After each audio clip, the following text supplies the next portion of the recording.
ResortLoop.com is proud to be sponsored by Joffrey's Coffee and Tea Company. Joffrey's now offers coffee subscriptions. You can order a 3, 6, or 12-month subscription. You can choose from 3 collections: the Flavored Coffee Collection, the Roastmasters Collection, or the Disney Signature Coffee Collection. Each collection includes 3 bags per month. With the Joffrey's Coffee subscriptions, never run out of great coffee again. Learn more and order at Joffreys.com. Please stand clear of the doors. Por favor, manténganse alejado de las puertas. We are now passing through the Transportation and Ticket Center on our way to the Polynesian Village Resort Hotel. If you'd like to return to the Transportation and Ticket Center, you may do so by boarding an express monorail at the Magic Kingdom station.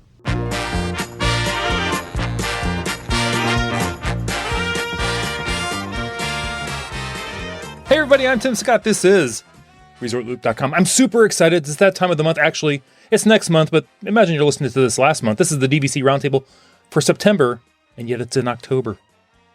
You're asking, how did this happen? Tim, how'd you lose track of time? It was Walt Disney World's birthday, and I had to have a cake celebration. But joining us on the DVC Roundtable is Miss Rebecca Toon. Good evening. Wow, that sounded kind of intriguing. Mr. Brad Coates. Welcome, everyone.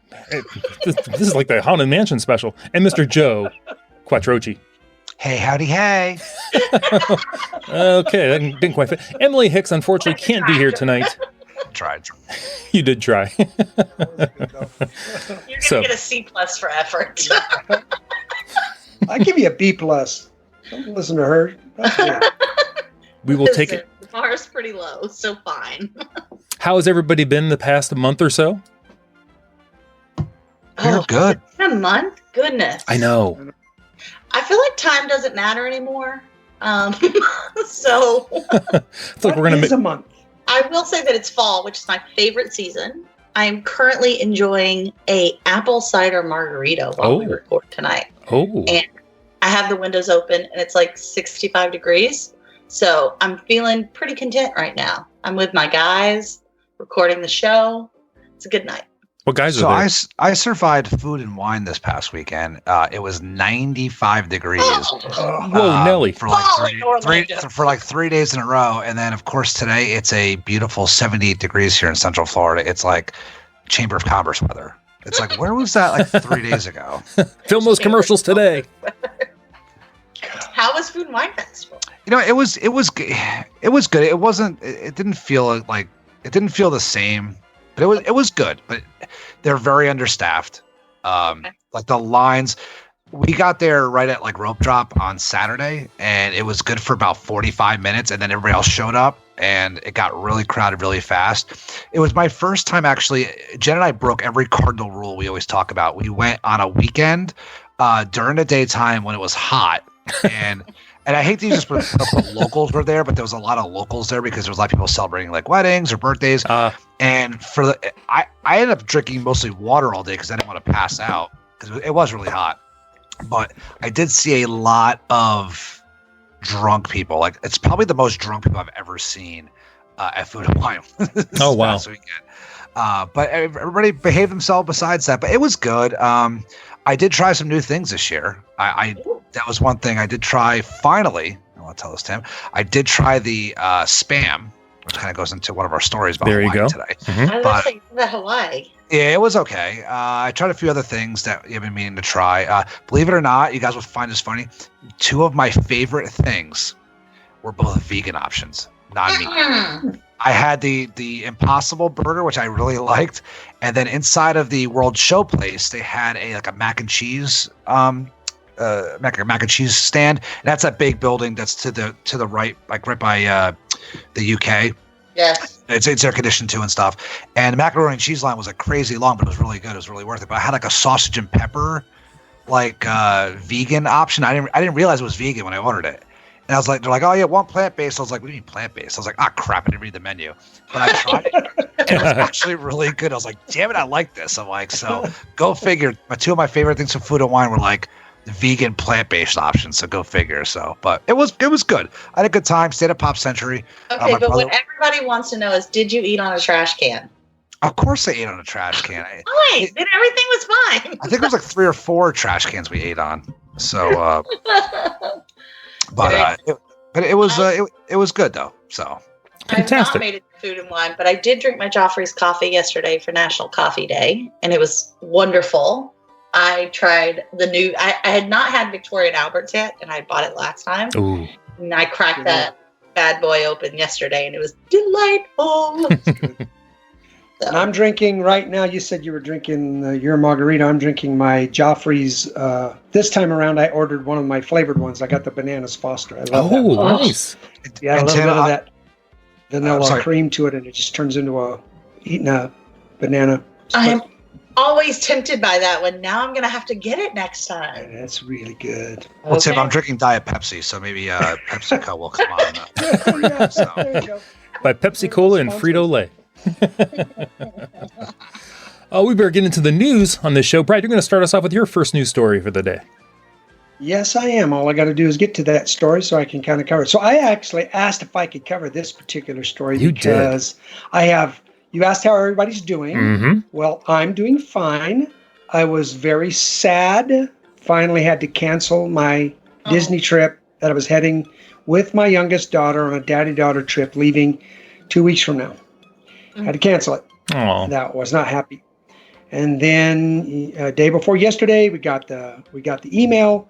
My wife and I's cruise that was scheduled for the first week in December got canceled. Oh, no. oh, So that's the sad news. But the good news was right before I got the announcement about the cruise canceling, I was actually doing a lot of research because I'd gotten this email. And so let me just read it to you and kind of start it out. It says Disney's Aulani Resort in Hawaii is working toward a phased reopening of Aulani beginning on Sunday, November 1st. nice. The Disney Vacation Club property will be taking a measured approach that will focus on the health and the safety of guests, cast, and community. And so on on October 15th, Hawaii is opening up. And so there, you don't have to do the 14-day quarantine anymore going into Hawaii like before. I don't know if there's some states that I didn't see any restrictions on some states, but so they're opening up on the 15th, and then Aulani is opening up on the 1st. And so I decided as soon as I saw the chance that my cruise was going to get canceled, I jumped on to sea because I had points now that I had from my cancellation of my daughter's trip that I needed to use up. I went to sea, and guess what? The days my wife and I were going to be on our cruise, I could get any room I wanted at Aulani. At that point, it wasn't officially open yet. Well, no, I'm sorry. They had just announced it. Well, by the time I could talk to my wife, within 24 hours, I went back on, and suddenly there was a lot of availability that was starting to disappear. Because the week we were going is the day after Thanksgiving. And so right now, it's like there's almost nothing you can get there for the week of Thanksgiving. It was full, it was open, and now it's full. So their bookings are up. They're reopening, and I'm headed to Hawaii on the 28th of November. I can't wait. Ooh. Nice. Yeah. Fantastic. So, and I've been kind of watching it, researching it. I've gone online to check into things. You can still see the links for going to the spa. You can see the links for excursions. You can see the links for the luau, but none of that you're able to book yet. None of the dining you're able to book yet. None of it. So I don't know if they're gonna wait, and I'm hoping they don't wait till November 1st to actually let you start to. But right now you can't do any of that. But if you are a DVC owner, you can go online and start to use up some of that boatload of points that you're trying to get rid of. Well, the one good thing, Brad, about that is that, like, for anybody who's not been to Aulani, like, yes, there's a few restaurants there, in the luau and all that stuff, but the island, Oahu is absolutely amazing. So if for some reason Disney doesn't open up their resorts, or if the availability is scarce, I mean, there's so many great places to go. I mean, you're in Hawaii, so that's the only. It's not like you're going to property down in Orlando and you're like, there's nothing open there, and you're like scavenging around 192 trying to find a Sizzler or something to eat at, So yeah, you're a 5-minute drive to multiple restaurants. Yeah, so I mean that's your saving grace there too. But I'm definitely looking forward to hearing about your trip because Hawaii is amazing. Oh, I love it, and honestly, that's the way we did Aulani the last time. I want to do the luau because it's new. It wasn't there the last time we went. I want to do that, but honestly, I've dined at their other restaurants. I'm good. Yeah, I agree. Shave ice and the pretzel hot dog down at the pool. Hey, I could eat those every day. So, what's that one place across the street, Brad? It's the Mexican one. No. It's like the guy who owns it owns like three or four of them, and there's one in Maui. And Jen and I went there like 4 times, like twice in Oahu and twice in Maui. Monkey Pod. Oh yeah, Monkey Pod. Yes. Monkey Pod's great, man. It's a good little spot. Very good. So that's a good. Yeah, I could eat and there. the Mexican one's not bad. It's okay, but I like Monkey Pod better. Yeah. So there's great places to go and get off site, even if those don't open. You're right. There's Pizza Corner, and that's just. There's worse places to be. I was just going to say. Exactly. Listen, I can live with just eating the quick service stuff. If I'm in Aulani, I'm good. Oh, fantastic. And we probably will rent a car, but honestly, I'm not sure this time we're going to go a lot of places. The last time we went to North Shore, and we hunted down the top rated Yelp shrimp truck and stuff like that. I'm not sure we're going to do that this time because there's so much at Aulani you can do. We're just going to stay right there and enjoy it. So, but I'm interested. So I'll definitely, maybe we'll do a trip report on that one, Tim, when I get back and kind of let people know, I hope what so. it's going to be like. Please the do. numbers in Hawaii are looking good. That's part of the reason they're opening up. They had a little bit of a increase there for a while with the whole COVID, but they were never really out of control. But their numbers are looking real good. So. And it's one of the few states my state allows me to go to. So. Oh, fantastic. They put out the list this week saying these are the states you cannot, if you go to these states, you have to do a 14-day quarantine. And I'm like, just the list, the ones I can. I mean, it's like 48 states you can't go to. it's like how am I? Well, I'm trying to look through it to figure out where I can go. And then finally I realized, well, I can go to Hawaii. Yay. Oh, fantastic. Yep. Brad, I'll be looking forward to a trip report. Yeah. That'll be a lot of fun. Awesome. Rebecca, what's your news story? My news story is not quite as bright as Brad's news story, but maybe on the upswing. So, silver linings. According to DVCnews.com, direct sales of Disney Vacation Club points, which had dropped to an all-time low of around $9,500, around 9,500 points in June, rebounded in July with sales of 13,715 points. While the August data shows sales are recovering, the direct sales are still below DVC's historical numbers. Prior to COVID, the least number of points sold in the previous 10 years was 93,295 points in December of 2015. So just to circle back, we're comparing 93,000 as a low to 9,500 as a low. Interestingly enough, right? It is crazy. Interestingly enough, there were only 5 months in the 10 years before COVID when sales for DVC at Walt Disney World failed to reach the 100,000 point mark. So instead of the 5 months in 10 years not reaching 100,000 point mark, we're looking at sales of somewhere between 10 and 15,000 points right now. So I think that sort of underscores the economical hardship that Disney is facing right now. Yeah, I don't know if it's a combination of, it's the resale restrictions we've talked about ad nauseum, but also too is, a lot of their points right now are Riviera points, hence the resale restrictions. And Brad, you've stayed there. I haven't stayed there. I've eaten there at the quick service. I've taken the Skyliner. I've walked around. It's really nice, right? They did a nice job with it. It got great merch for a hotel. I will say that. I went to their gift shop, got nice Riviera merch. I don't get excited when I'm there. Like, I still get excited to walk into the garden wing at the Contemporary or, or the Polynesian. Like, I mean, and it's really nice, but like, I don't know if it just doesn't have that pizzazz that's getting people excited. Like, I think when DVC went online for like Copper Creek recently, people went nuts. People love Wilderness Lodge. But I think it's a combination of COVID, resale restrictions, and Riviera. It's nice, but it's I don't know. I mean, like, I've been there a couple of times. I'm just like, it's cool. Yeah, okay. I don't know. Disney. I mean, yeah. No, not that it's not Disney. It's just, I don't know. Like, it's nice, but it's. Well, it's, one of the things I was talking on another podcast the other day, and we were talking about this specific resort. Actually, I said that. Maybe it was when we did our trip report, Tim. I don't remember, but might have been you, Tim, that mentioned it. It's kind of like a poor man's version of Grand Floridian. It's got an elegance to it, and it is nice, and it's pretty, and that's the way it feels. It doesn't feel like Disney-esque. It's got lots of Disney touches, but the feel there is much more of an elegant approach, more like Grand Floridian. But it's like it tried to be, but there's nothing there that reaches to the level of Grand Floridian. It's like you walk into the tiny lobby, and it's not Grand Floridian, and you go out to the tiny pool, and it's very nice. It's very pretty. It's got a cool view of the water there around the Caribbean beach, but it's small. The restaurant is nice, but it's not memorable.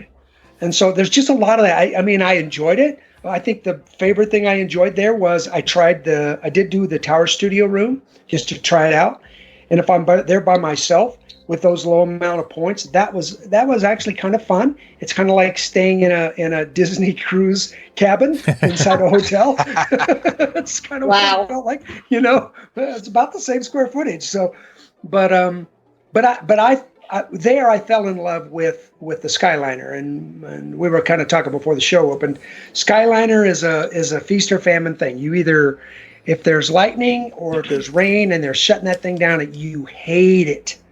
But if it's running, you love it. It's fast, it's quick, there's no lines.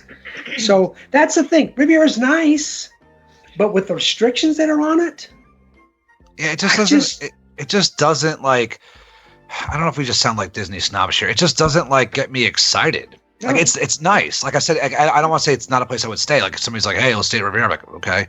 Yeah. But for what they're charging per point, with the restrictions and everything else, I'm just like, and the one thing was, Brad, you said this too. When Jen and I went there, not this past trip, but the trip before, we wanted to try at least a quick service, and we walked around the grounds. And if I'm not mistaken, like the quiet pool is very close to the other pool. Like there's not a lot of room there. It feels it feels very jammed in.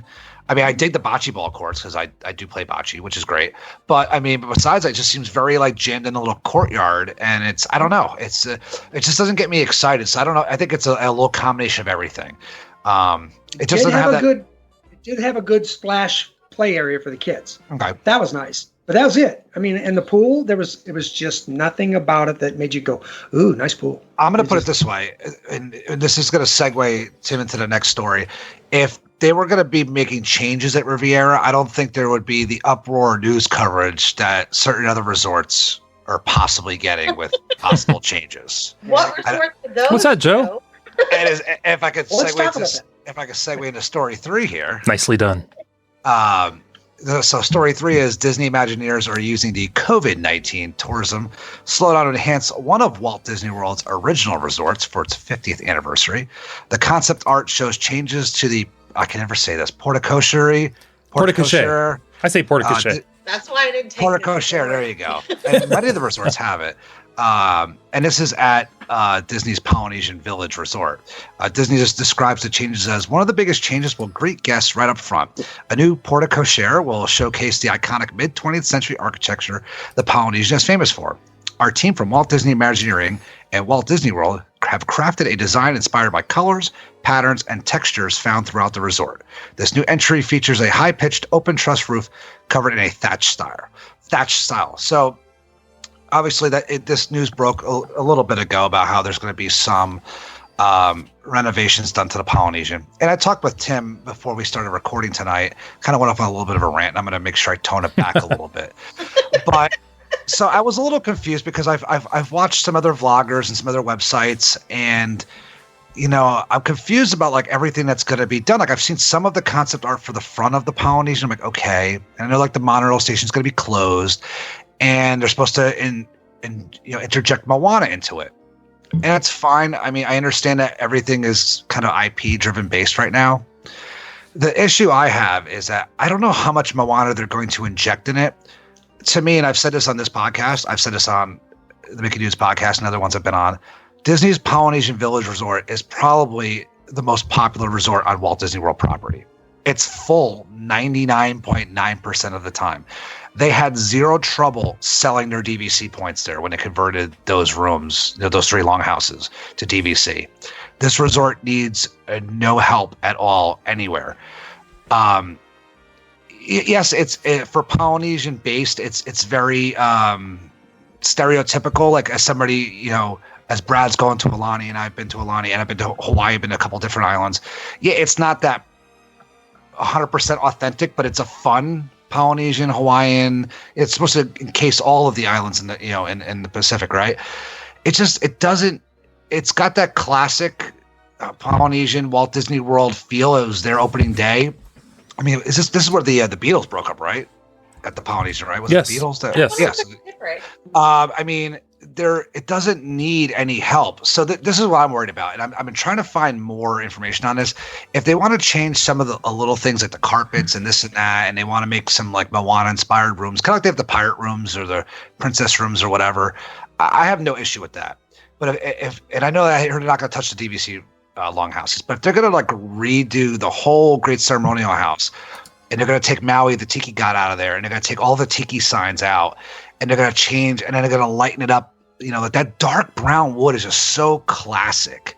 And we just went through a renovation. We just went through the poly having fences up everywhere. We're going to do this again. So I don't want to overreact and state that okay, relax, we're just doing a few little things here. But I just think that some things don't need to be touched. And I think, with COVID going on, and there's been a lot of layoffs between, like I said, Yeehaw Bob just was released, the Grand Floridian Society Orchestra, 28,000 plus cast members. I mean, there's a lot of changes going on. We understand that, but some things just don't need to be changed. And I understand, they always say, "Oh, Walt, it wasn't a museum, and it's forever evolving." But I just worry that all of the things that made Disney World special, some things don't need to be changed. You could update some attractions, you could update certain things, you could change roads, you could add resorts, but there's a few things that are just kind of imagine if they ever wanted to change the Contemporary and knock down that tower and put something else there. That's iconic. I understand when people are still not getting over the waterfall not being in the Polynesian. I mean, I'm kind of used to that now, but there's just some things you don't change. So I've done some research.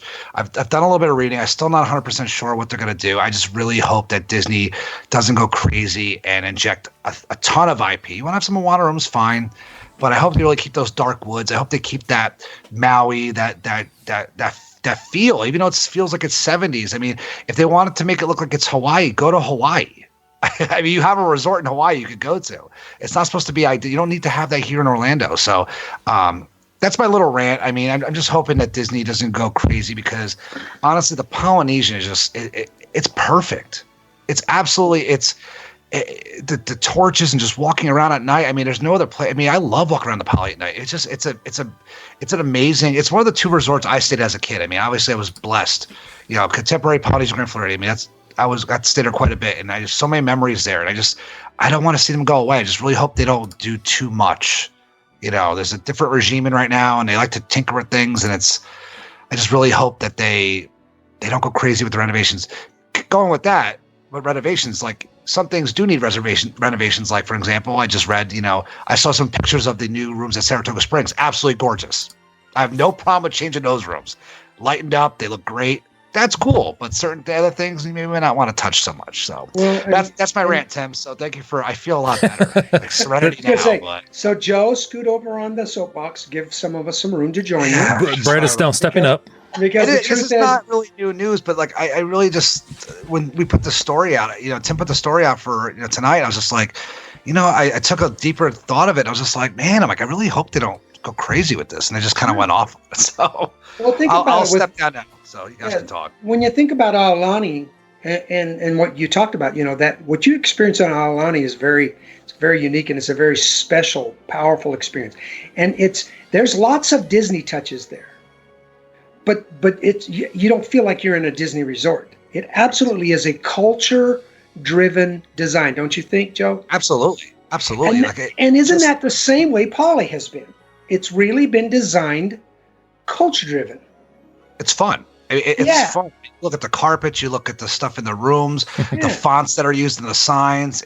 Like you said, the fire guys outside, even the horrible food at the luau. I mean, and I understand Lilo and Stitch has been in there. I understand that, like, they got the statue in it, but it's not like, it wasn't like overly. And listen, you want to put Moana into like the breakfast there? I have no problem with that. I have no problem with characters being at the breakfast at Ohana. It's just if you start like changing everything because it's like a snowball effect, that's why I get a little nervous. Well, people just are craving stability and consistency right now. And when we're shutting down resorts to completely retheme them, it doesn't really, my son told me the other day, he said, will there be anything left at Disney that seems familiar when we go back? And it was a hard question to answer. He turned 28 on Sunday. And the truth is there's going to be most of it still. But the fact that they're doing so much, it starts to make you think, where are you going to stop? They're changing those small things that first-time visitors would never notice. But we will. But that long-time visitors like DVC members and annual pass holders like Yeehaw Bob and those quiet background things that, I think this is probably as good a time as any to launch into the talk about the layoffs. But Disney has the cast members at Disney have always been and will forever be the reason that Disney has my loyalty and my love. Amen. And so to see such harsh cuts into that, those things that we hold so dear has become, it just makes my heart really heavy. I just feel like their focus is not focused in the right spot. Like they're almost like distracted. Like you've got a half empty park with Epcot and you're worried about like retheming Splash Mountain, or you're worried about like retheming the Polynesia. It's like, let's just finish this first and get people, and let's the Titanic kind of and let's get people back to work first. It's like, so and one final thing, Tim, I wanted to say about this, and this is kind of a funny analogy, is like the Polynesian is like a 50-year-old beautiful woman that you've been married to your whole life, and then you're taking her to get unnecessary plastic surgery.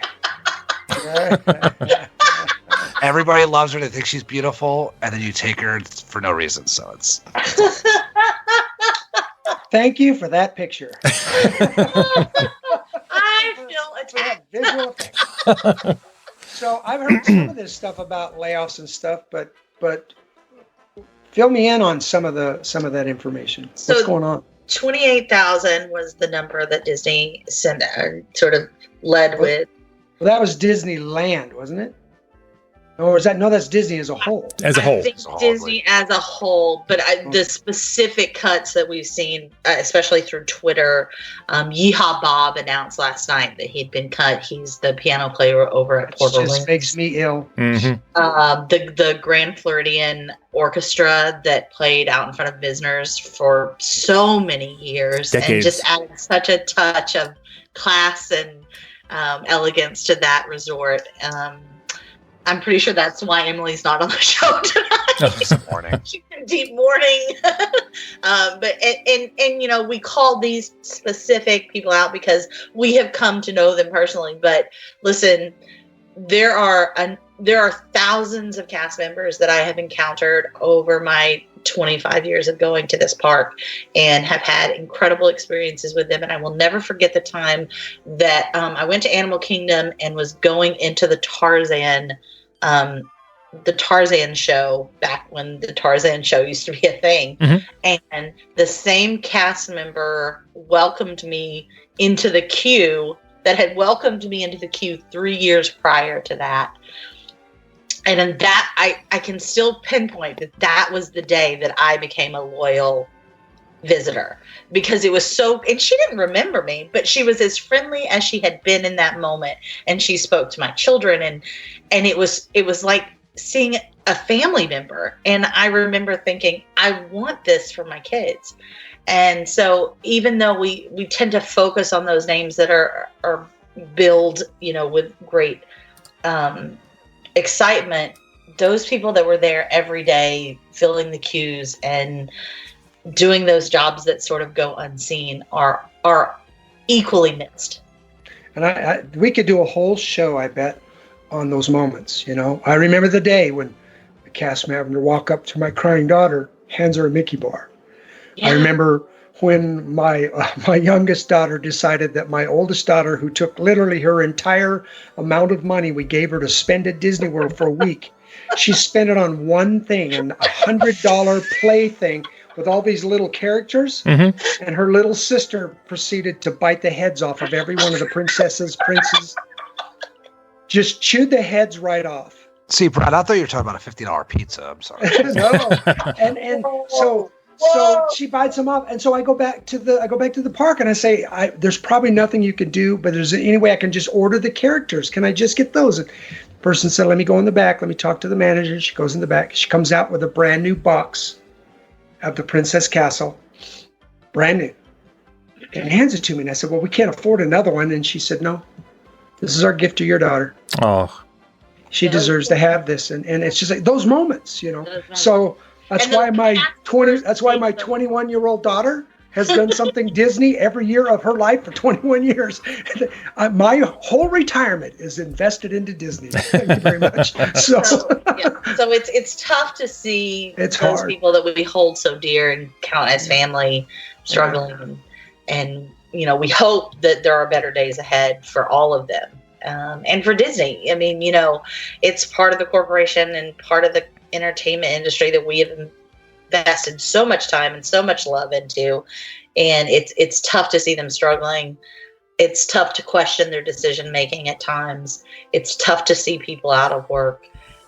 So I again, if you have a great story, share it with us on ResortLoop on the Facebook page, and share it with us. We'd love to celebrate with you. There's a Twitter hashtag out there. I don't think Disney is answering their cast member compliments right now. But there is another Twitter account that is boosting those hashtags. So if you have a story you want to share on Twitter, do so. And let's get it boosted, because those people deserve to be celebrated. And if you're looking for more that you could do, we have all these thoughts and prayers, and listen, all of our thoughts and prayers are going out to them. But if there's something concrete that you want to do, there are a number of different charity and collection campaigns that are running. One that I sort of have become fond of lately is actually on Facebook, and it's called Cast Member Pantry.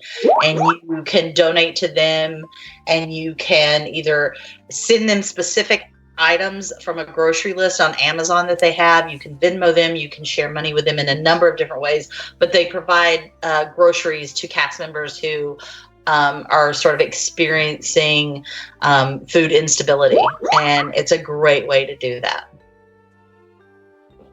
that's awesome. I'm glad somebody took that ball and ran with it. Yeah, it's a great way. I mean, because nobody should be hungry. Nobody should wonder if they're going to be able to eat. And so I really like that particular one, but I'm sure there are many of them. And if you guys out there know of any other specific ones where you could help in more specific ways, feel free to share them on our resort page as well. Please do, absolutely. So I just put in the chat there, guys.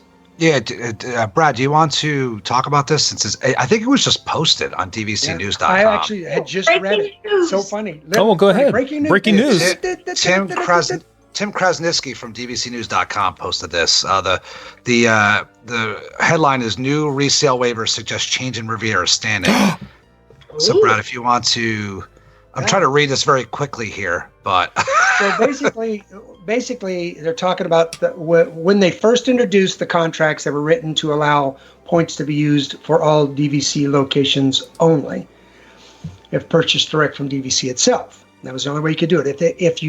If they were sold on the resale market and you bought Riviera points, then you could only use them in Riviera locations at this time, and then possibly future locations that would fall under that. But now, right of first refusal waivers are reading a little bit different. So let me read it to you. This is what's in the right of first refusal appearing in Riviera contracts. Effective January 19th, 2019, only members who purchased direct. Oh, wait a minute.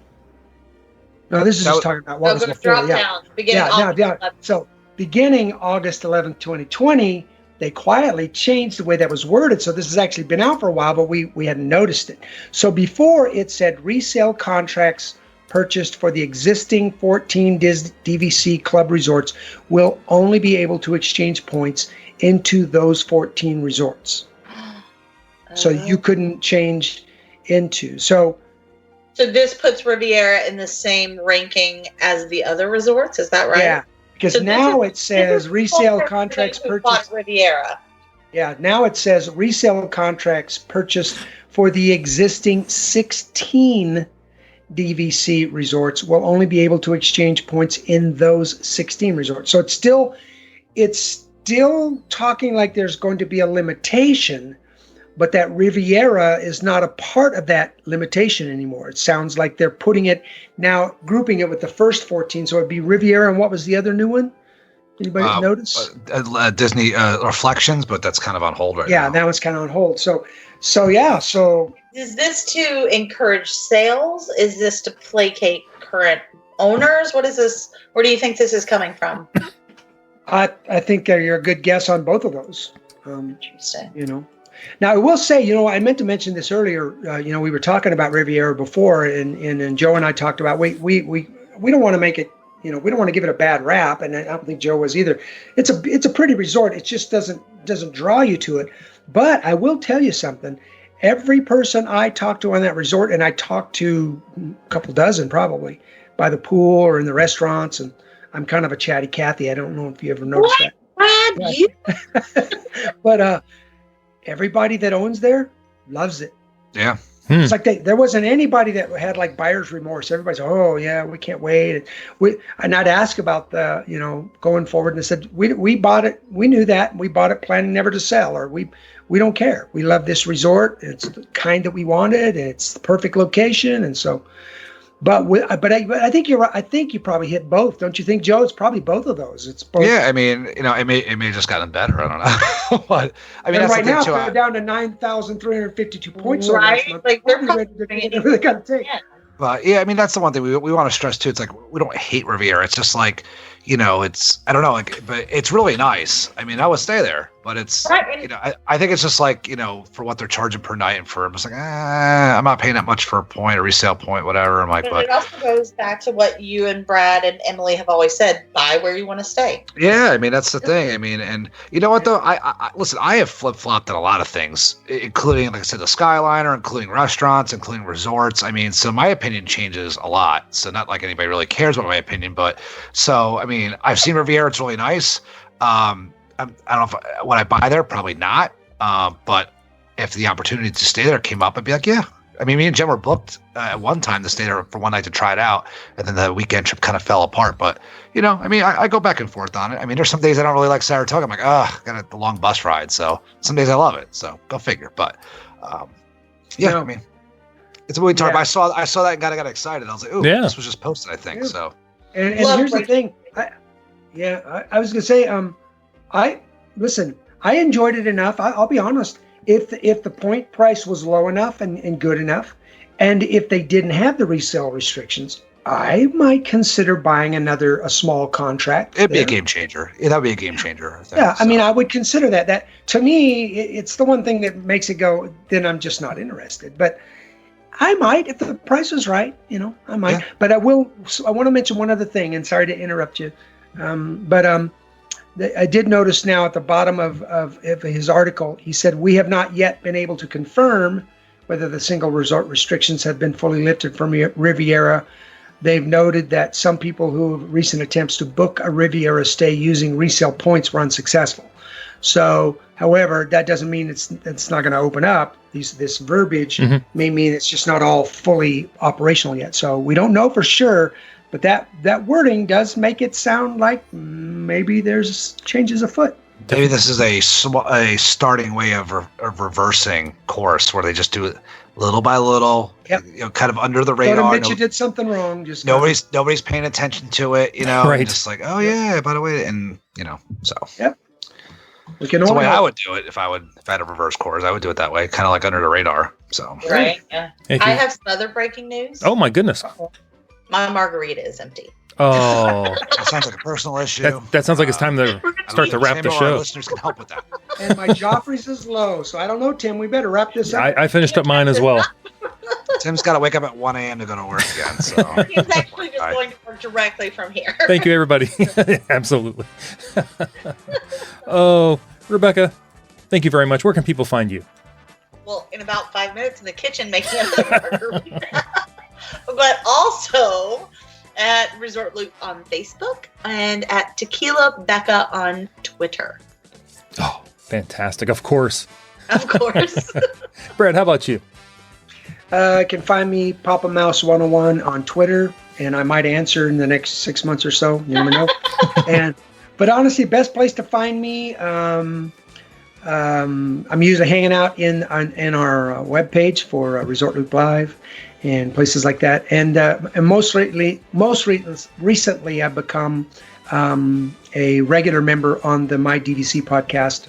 We broadcast live every Sunday. So love talking to DVC. What can I say? Absolutely, you do. Fantastic. And Joe Quattrochi, where are you hanging out?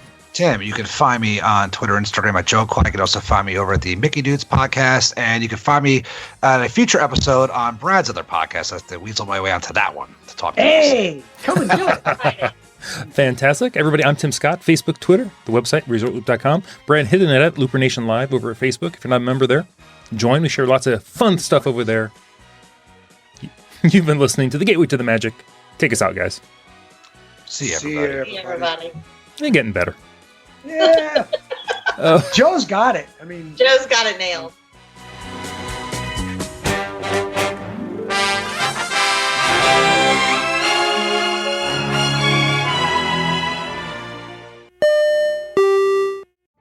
Vacation memories will stay with you and your family for a lifetime. The Resort Loop Travel Group was created with this in mind. Our fee-free services will relieve you of the stress and confusion of finding and booking the best vacation at the best price.